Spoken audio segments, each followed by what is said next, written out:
Pepsi Music Lab Summit. My name is Swaggy C. Let's get into building your team.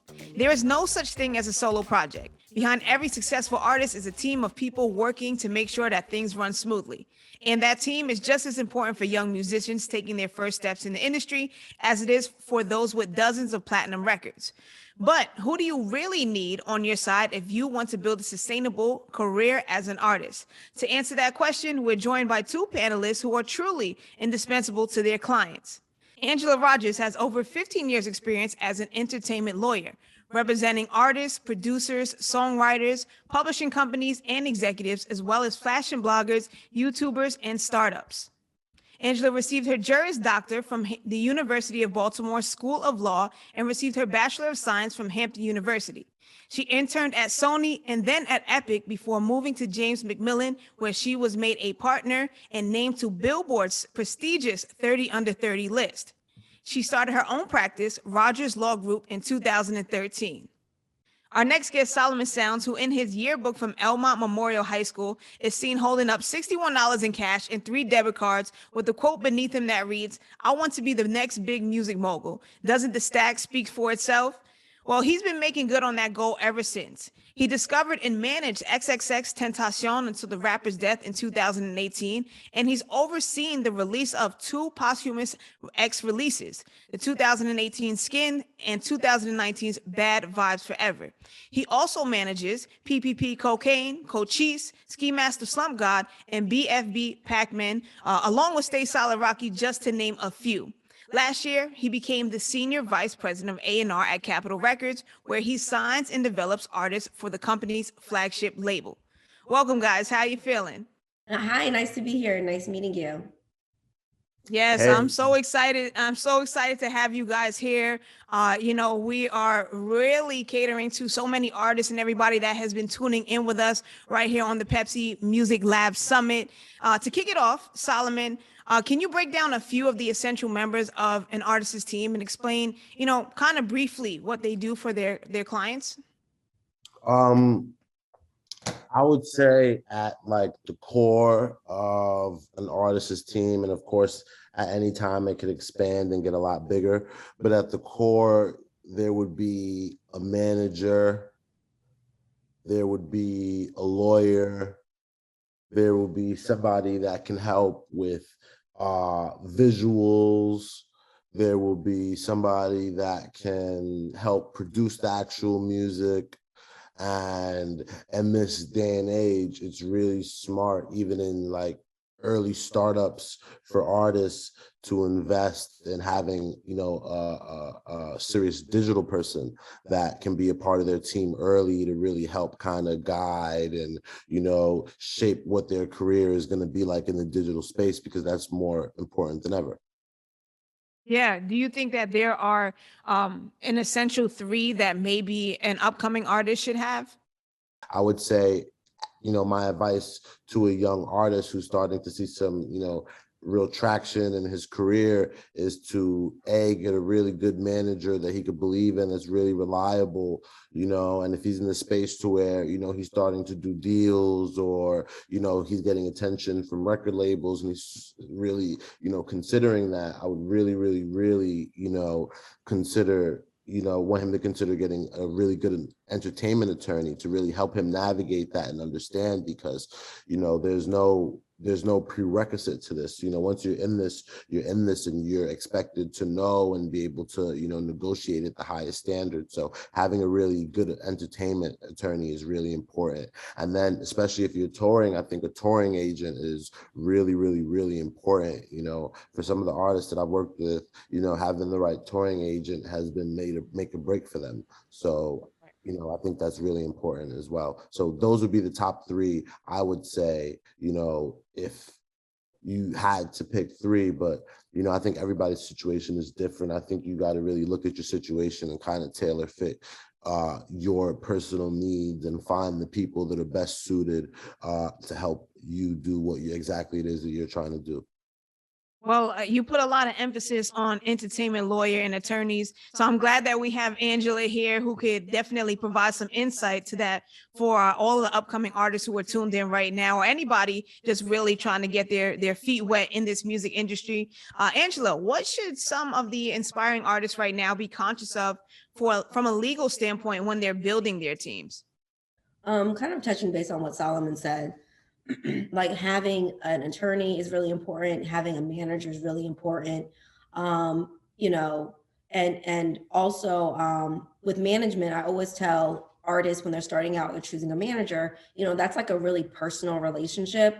As a lawyer, some artists like to speak to us every day, maybe, just if there's an issue that comes up, maybe once a week. But for the most part, lawyers, we deal with managers day to day. So that's kind of the person that an artist needs to rely on to like execute their vision, right? So you have to really entrust that manager and empower that manager to manage and advise you in your career. So I say, like making sure that you feel really comfortable on a personal level with your manager is important. And then from a legal standpoint, a lot of managers, they also, want a management contract, right? They're like, look, if I'm, putting this in right now and I'm willing to get paid on a contingent basis, I want to make sure that we're in this together. So, getting legal advice if you're about to sign a management agreement, which, could be for a couple of years.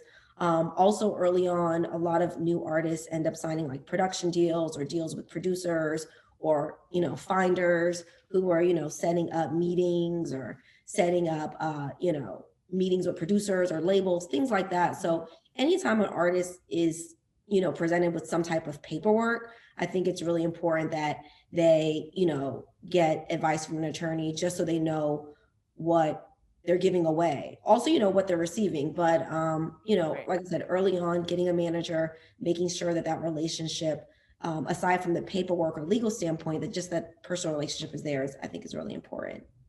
Yeah, and Solomon, you gave us your top three, which was obviously a manager, a touring agent, and a lawyer, a good entertainment lawyer. So where should an upcoming artist look for these type of people, and what qualities are they looking for in those top three that you named? Um, Honestly, I'm a firm believer of like building out your business till those people come to you. But I would say, for example, how to find a good manager.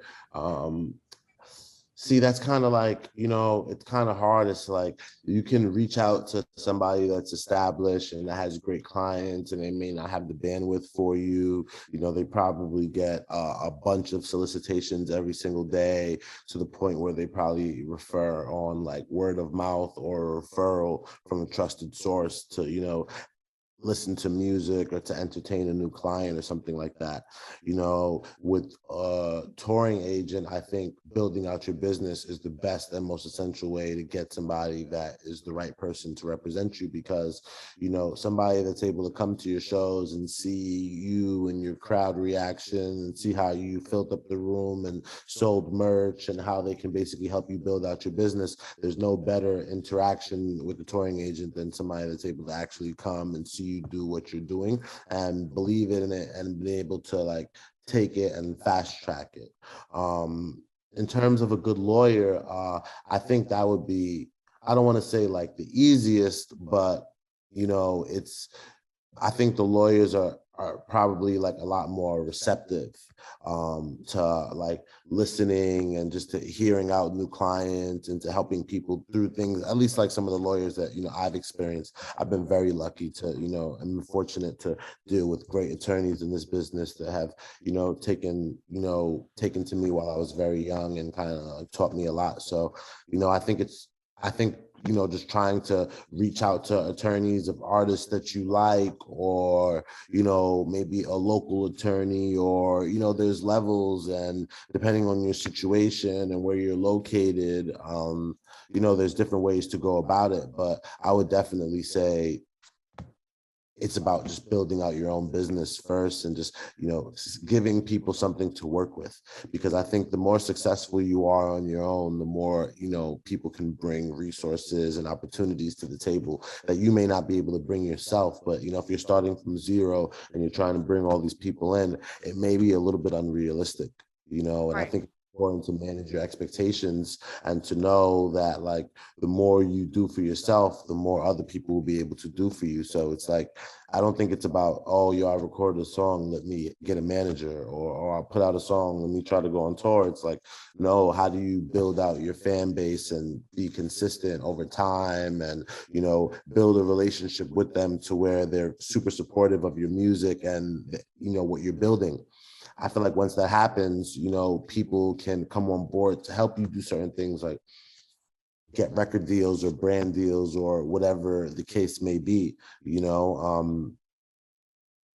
but until then, until you've kind of like shown some type of track record of being able to be productive or somewhat successful, it's going to be hard to kind of get, I think, the energy that you want behind you. Right. Right. You got to do the work. You have to do the work, and people will follow.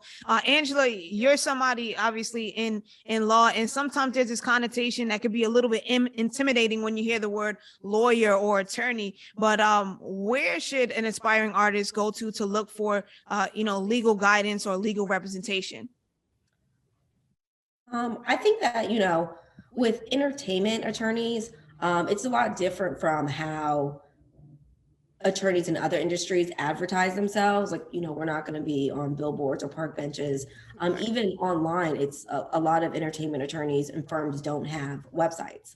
But for the most part, I think that a lot of unsigned artists, people who don't have, maybe they don't live in a major city or don't have resources or a direct connect into the music business, they end up getting a lot of the information online. You can look at like billboard.com, Variety, they always talk about lawyers.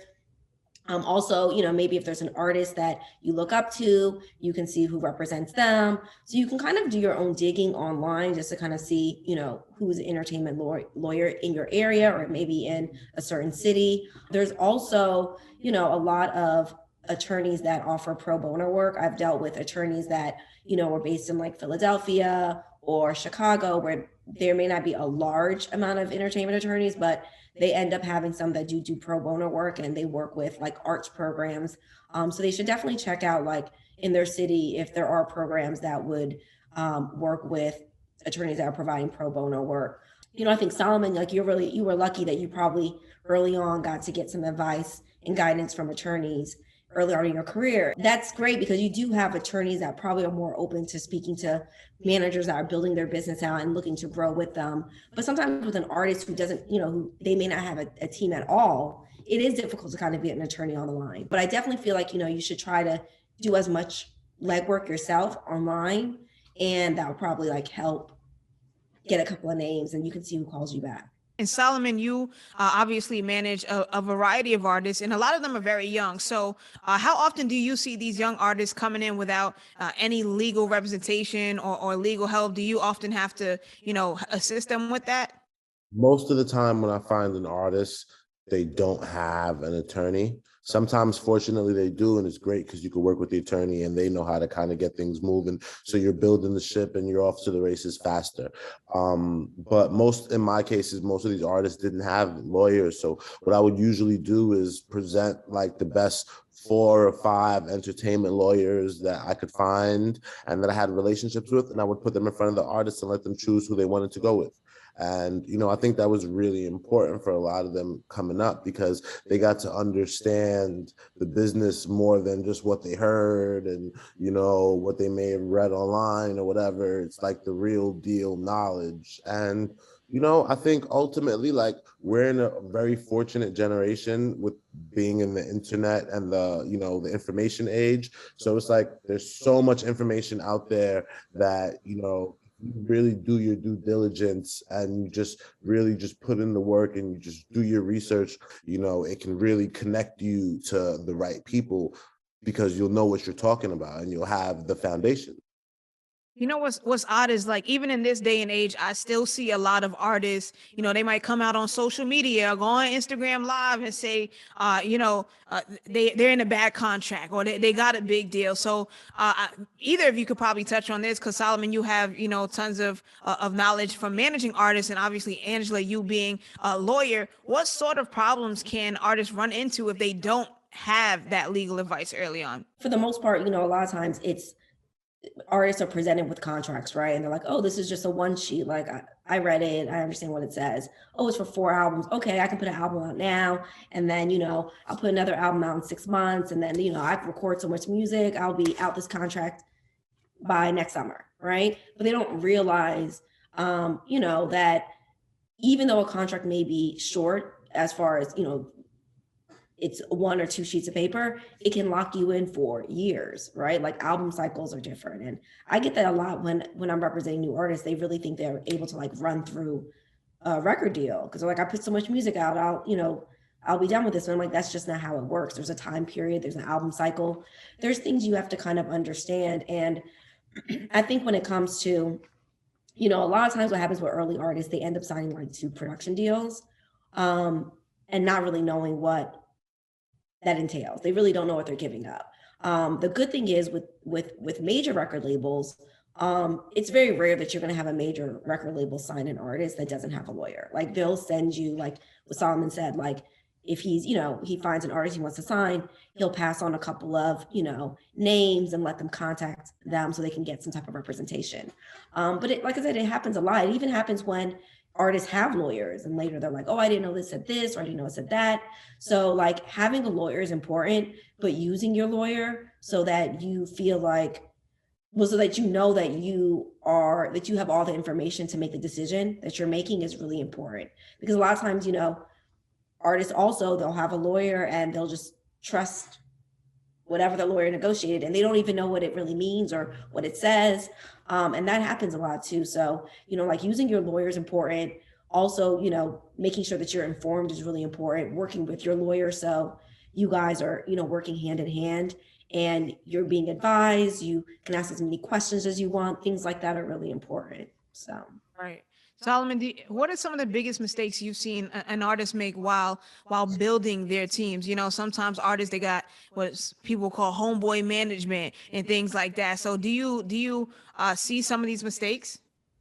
I mean, yeah, of course. Like, homeboy management is a mistake. I mean, listen, there's situations where you have a friend that's really passionate about you and, they really believe in you to the point where they'll rise to the occasion to do what needs to be done. And, those managers need to be celebrated.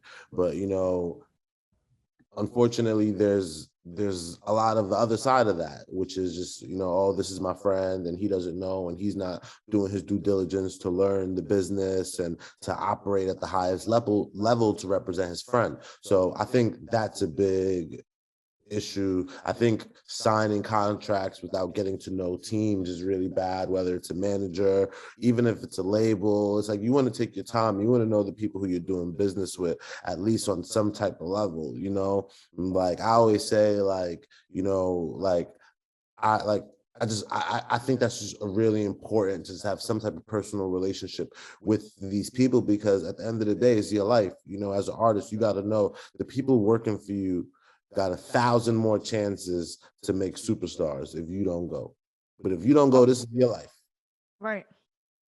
They don't realize that. Yeah.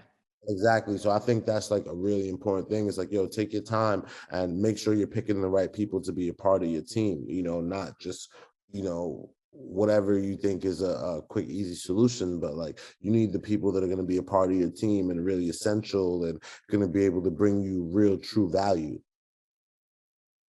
Yeah, we are here. It is the Pepsi Music Lab Summit. And of course, we're getting some very insightful gems about building your team and making sure you're doing it the right way. I have Solomon, I have Angela, and when aspiring artists are looking to their immediate circle, their friends, their family, to build a team, what sort of contract should they expect to sign with these types of individuals? Angela, if you want to give some insight there, because it might be different. Yeah, I think that, it kind of depends. Right now, the way that the business is set up, there's so many options, whether you want to go to like a major independent, a major, label, a smaller independent, just someone just doing distro. I mean, there's a lot of different options out there. But with major labels, I would say, there is a standard, again, like most record deals are for about 4 albums. Like, so you have like one initial period and then you have, 3 or 4 option periods. And like I said before, like those, these option periods and these album cycles can last, at minimum a year. So that's kind of like the standard length that you have when you do just distribution deals. It's kind of, you can have a one-off. If they're giving you some money, they may want, an extra album, like a 1+1. So it kind of varies. I always tell like new artists when we're looking for deals or we're talking to labels about deals, like let's just go in and negotiate, right? Get it to the best, the best terms that we can get. And then you make a decision if it's something that you want to do right now or if you want to hold off on it.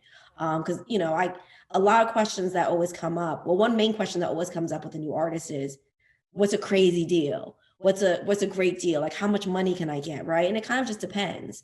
You have a range of, if the deal's, like 750 and up just on like advance money, not overall like marketing dollars and things like that. Like, okay, this is a good deal. Let's see where it goes. But there's some deals that are under that, but it really kind of depends if it's developmental or if maybe one of the senior executives are really looking to sign it, but the budget's just not there. So there's a lot of different factors that come into what like a good deal is, what a standard deal is, what a deal. I mean, what a deal is when I tell artists, this is like a deal if you just want to be signed. Like, it's not a lot of money. There's not a lot of commitment. There's not a lot of risk. But if you want a record deal, just so you have a record deal, this is what it is. One of the most important things with record deals now, I would say, would probably be the 360. That's what always scares artists. Like, I get that call a lot. I don't want a 360 deal. And for the most part, if you're signing with a major, you're going to sign a 360. But I always tell artists, don't let signing a 360 deal scare you. We heavily negotiate that area, so you can have a 360 deal that knocks out a bunch of different income streams where the label doesn't, participate in.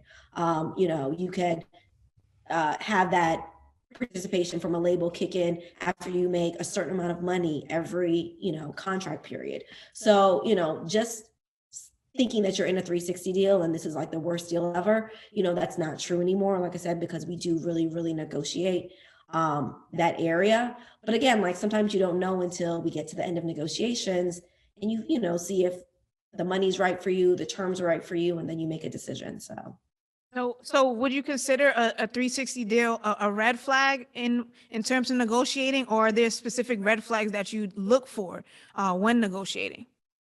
No, not really. Like I said, 360 deals when you're signing with a major aren't red flags, depending upon how much we can carve out, So sometimes we end up carving out where a record label may only get 360 on, endorsement and touring money, but it may be, 5% of net, not gross. So it kind of just depends what it is, but just having a 360 deal is not a red flag, right? And I always tell people, like, you have to look at contracts in their totality. You just can't look at one area and say like, oh, I have this, or I don't own my masters, or I do own my masters, but the 360 is really high. You kind of have to look at everything. But I think when a lot of new artists end up signing to production companies or smaller labels, 360 participation isn't as easily negotiated as with majors. So that's something that you just really want to make sure that's an area you protect, because 360 is where a production company or a record label would participate in all the monies that you make outside the record deal. So, it's not a red flag if someone asks for it, but it's a red flag if you have a production company who isn't open to negotiating any part of it, and it's a high percentage. Right. So. Okay. Yeah, look out for those. Solomon, you sign, a lot of artists at Capitol, and sometimes they come in with a team that's already built around them. So when signing them, do you have to work with the team that is already there, or are you looking towards, incorporating your team that you have at Capitol through the label, through the major, while working with them? I mean, listen, everybody's different. For me personally, I really want to empower the smart people that are around the artists, because at the end of the day, the relationship is already there. A lot of times those people are more responsible than the artist. You'll be able to build a relationship. So you guys are all working towards this great goal together. So for example, if I need a guy up for radio or to on time somewhere, I could probably hit one of his friends that's been around him all the time and who comes to everything with him and is really supportive. It's like trying to use those guys to the best of the ability to push everything forward is usually how I try to do. So I usually try to empower everybody around. If there's a manager in place, great. Let me teach you everything I know. Let me get you, with the right people that can show you the way. And, let's give you an opportunity, a shot to show your genius. I think that's really the important way to deal with like the younger audience, because if we don't give them a shot, who's going to give them a shot? For you as a manager, is there a specific quality or something something specifically that you look for in an artist? Um, Honestly, for me, like there's so much that goes on, like the spectrum of music and artists and everything is just so wide and diverse now that I just look for polarizing. Like that's the first thing for me. Like I want to see somebody that's polarizing. I want to see something or hear something that I'm gonna remember, that sticks out, that makes me feel something. And I've always been that way with choosing artists, from X to Pac-Man to Cochise to Stay Solid Rocky to K Flock to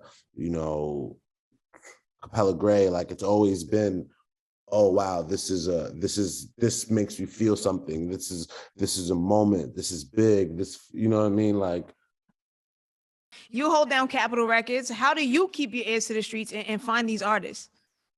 um I think without giving away too many personal secrets, I would say I really just pay attention to what's going on outside, and I pay attention to the kids. I pay attention to the youth.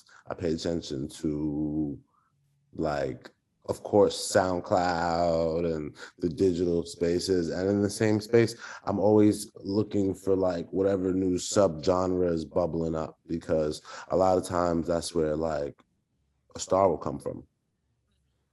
Okay, I can read in between the lines and what you're getting into. You know what I mean? For upcoming artists though, how do they get their music in front of you or on like in your ears? Because it's difficult. Honestly, I think the best thing to do as an upcoming artist is not to focus on any one person. It's not focusing on trying to get Solomon to hear you. It's focusing on getting your city to hear you and love you and embrace you, because once I hear your music and I like it and I want to go under the hood and see what's going on, it's like, and I see, oh, the whole city likes you and you got all the support around you, and people really want to see you win, and you've built this great career for yourself so far. It's like, okay, yeah, I get it. I already know what to do. I already know how to activate it. I already know how to put you in a situation where you're going to win. So it's like, don't worry about me. I'll come find you. Like, don't find me. I'll come find you. And I think that's the best advice to artists, even though they probably don't want to hear that. But it's like, just build your business, and everybody who you really need will come find you. If you do your research, you'll know these people. You know them. At the end of the day, I think the business is kind of small, especially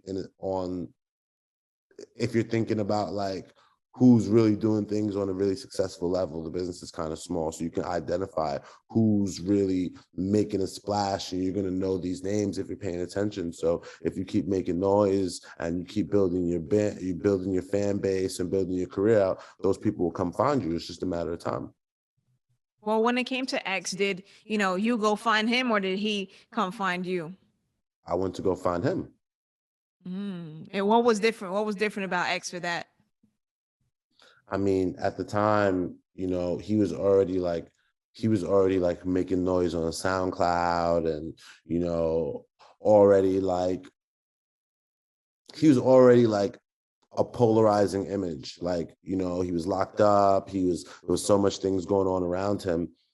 So I seeked him out. I was like, I saw him and I thought he was incredibly talented, and I saw a great opportunity on both sides for us. So, you know, that's just an example of like just him building out. He didn't look for me, I found him. So all he did was continue to build his craft and build a relationship with his fans. And, you know, it brought him everything he needed, whether it was through me or through his lawyer or whoever else, you know, became part of the team, or his producer, or, you know, whatever.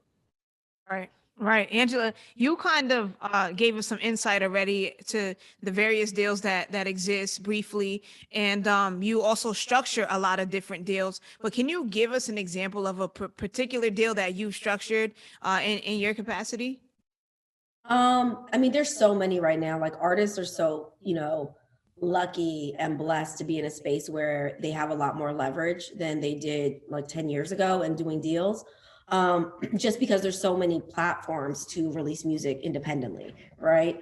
But it kind of depends. I always say, like, you know, I have some clients that are in distribution deals and that works for them, right? They want to have a lot of control over when they put their music out, you know, how they put their music out. They don't want a lot of commitment. They don't want to be locked in for, you know, 4 or 5 albums. So you know, a situation where you have an artist that doesn't want to commit long term, like, you know, there's a lot of independent distro deals that are good for them. Then you have some who are like, radio is really important. They're like, they want to be on the radio. And, you know, with major labels, everyone's like, oh, you know, at one point, everyone said that radio wasn't important anymore. And, you know, no one wanted to sign to major labels. But, you know, you listen to the radio, and the artists that are on the radio are signed to major labels. So it's still an important part of, you know, the business. But it really depends on the artist, like I said, with what they want and what's important to them. Recently, I had an artist that I signed her to a major record label about 8 years ago. And, you know, she was signed for a couple of years and never ended up putting out a debut album. Everyone was really excited about her at the time, and things just didn't end up working out with the label. And now we just, you know, she's been putting stuff out through an independent distributor. And nowadays, independent distributors are actually getting really competitive. So they're putting up marketing dollars and recording funds so they can compete with majors, right? Just on another scale. So we ended up doing a deal with an independent, and it was for a lot of money. She has all her freedom. She's like, you know, 1+1. She's in and out. She loves the team. And it just ended. But she was looking, you know, at the possibility of going back to a major. And every major wants to sign her. Every major wanted to meet with her. And, you know, she just made a decision that that wasn't for her. You know, she's been there before. She did it. She felt that she had more control over, you know, when she put music out. And, you know, she wasn't giving up any rights as far as like master ownership and things like that. But, you know, we did have that conversation. There's certain shows like bookings, like on Jimmy Kimmel, things like that, that, you know, she wasn't able to get through this independent. She's not getting radio play. But for her, just building out her fan base and having control over when she puts music out, and her ownership is just more important. So, you know, with that said, it just really depends on what's important to the artist. And I kind of know that once I start having conversations with them. Because I have another client that's been in an independent deal for years, and he always wants to get out when it's over, right? We keep re-upping with them.